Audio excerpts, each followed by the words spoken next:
Louis spent months filming a documentary on the Manosphere, yet he never asked the most important question.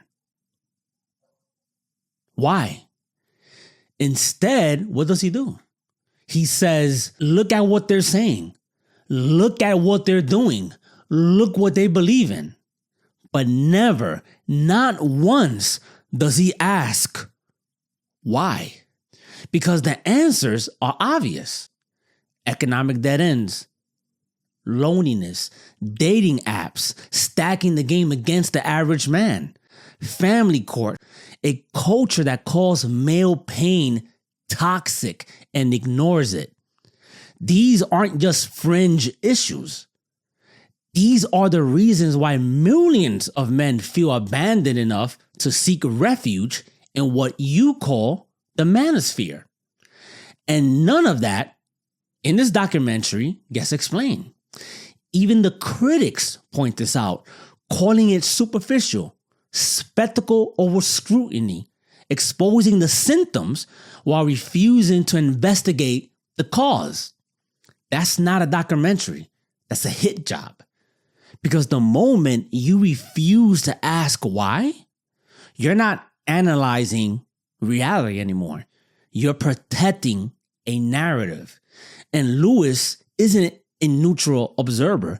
He's a son running a 40-year software installed by his socialist mother. By his own accounts, this is not my opinion. By his own account, she was a socialist and his household was shaped by her ideology. And this is aside from the fact that she admired this demon right here, who said that the nuclear family is a prison for women and that men are the jailers. Yes, because raising a family is slavery, but working a 9-to-5 and paying taxes to the government, well, that's freedom. If you're a man raised by a woman who's a socialist, right? Raised by a woman like this, that fucking matters. So when Louis looks at these men, he's not trying to understand them. He's filtering them. The conclusion was already decided before the cameras even began to roll in this documentary. If a man is angry, it's not because of any injustice or boundary being crossed. It's because he is broken and inherently he just wants to subjugate women. And if he wants authority, well, he's simply trying to dominate and control. That's not analysis. That's ideological filtering. Louis, unfortunately, isn't the exception. He's the rule. You're not watching his documentary. You're actually seeing his worldview through his lens, a lens that was shaped by his ideology. And all ideologies promise the same thing. They promise empowerment. They claim to expose the system, to liberate you, to explain why things are the way they are. But what ideology really does is simplify reality into a moral story.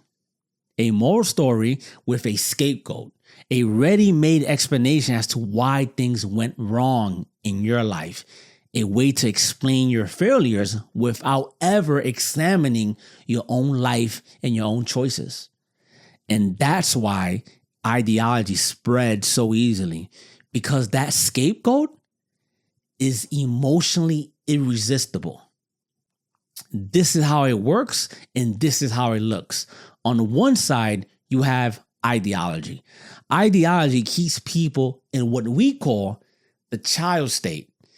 In the child state, the world is understood through simple moral roles: victims, oppressors, and enemies. Everything becomes a moral story. Someone is always responsible for your suffering. And when something goes wrong in your life, the explanation as to why is already waiting for you. The scapegoat. Them. Responsibility, however, works very differently. Responsibility requires what we call the adult state. Instead of asking who to blame, the questions change. What incentives exist? What choices did I make? What consequences followed?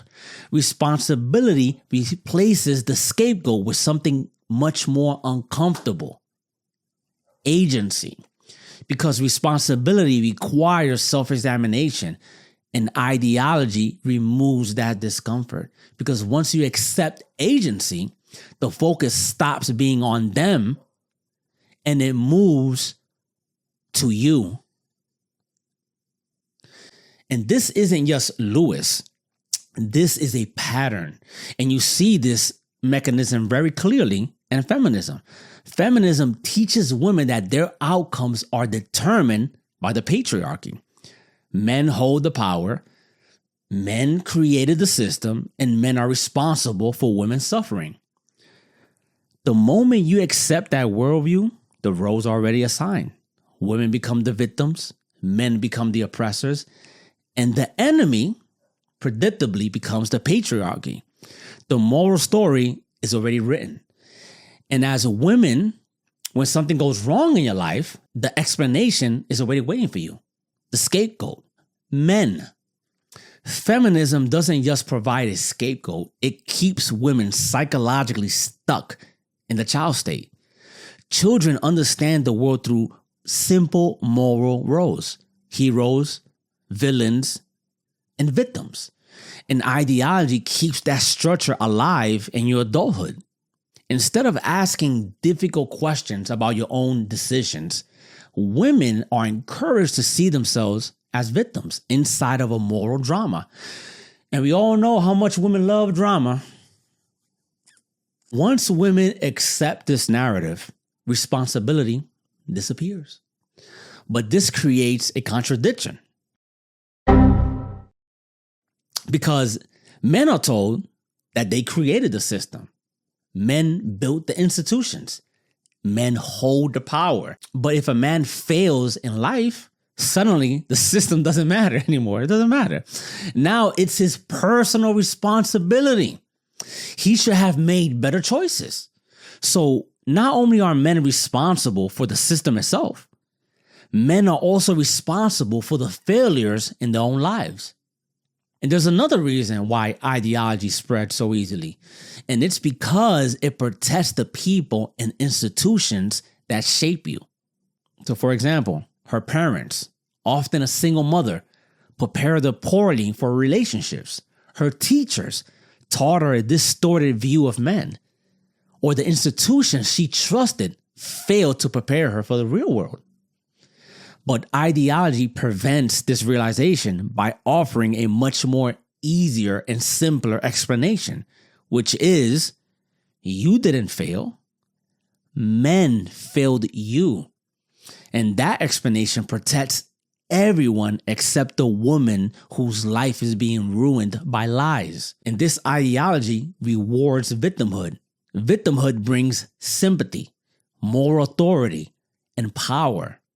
But the cause of that reward, the cause of having that so-called power, is the loss of agency. Because once every problem is explained by oppression, there's no reason to examine your own life. And the ideology reinforces itself. If a woman succeeds, it's because of feminism. Feminism helped her. If she struggles in life, well, the patriarchy is keeping her down.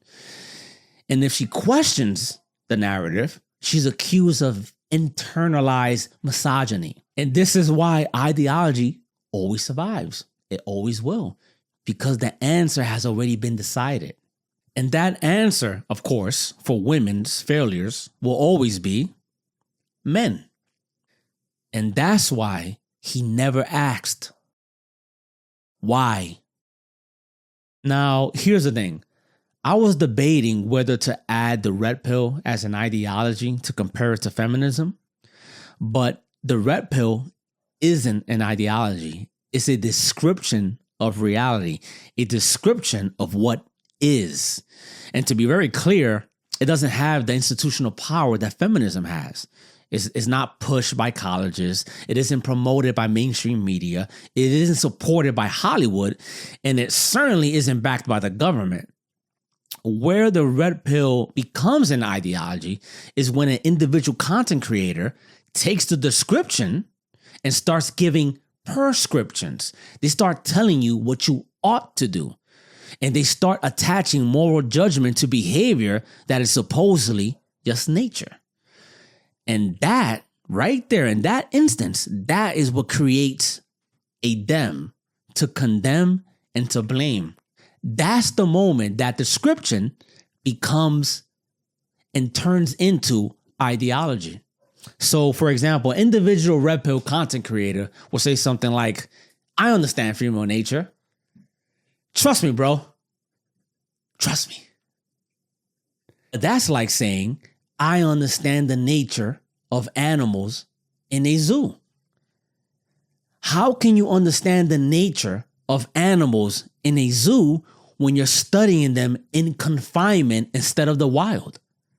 The environment changes their behavior. Saying you understand female nature without acknowledging the role or the incentives created by the government is like studying animals in captivity and claiming to understand them in the wild. You're just ignoring the incentives. And you're not describing reality anymore. You're walking straight into the unconventional trap of ideology. Look, reality is complicated. Systems exist. Governments creates laws, and those laws creates incentives. But none of that removes personal responsibility.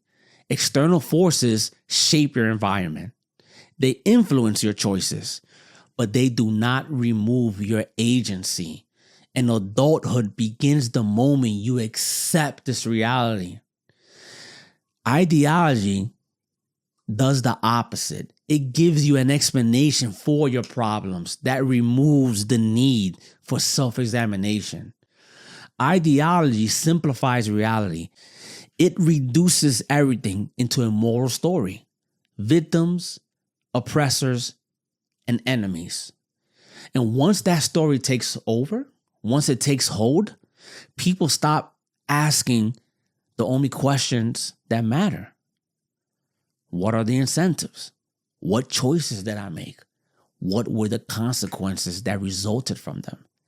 Because those questions require responsibility, self-examination, self-knowledge. And responsibility is uncomfortable for a lot of people. So ideology replaces that responsibility with blame. But the opposite of ideology isn't another ideology. It's responsibility. Because the moment you stop blaming the world is the moment you start taking control of your own life.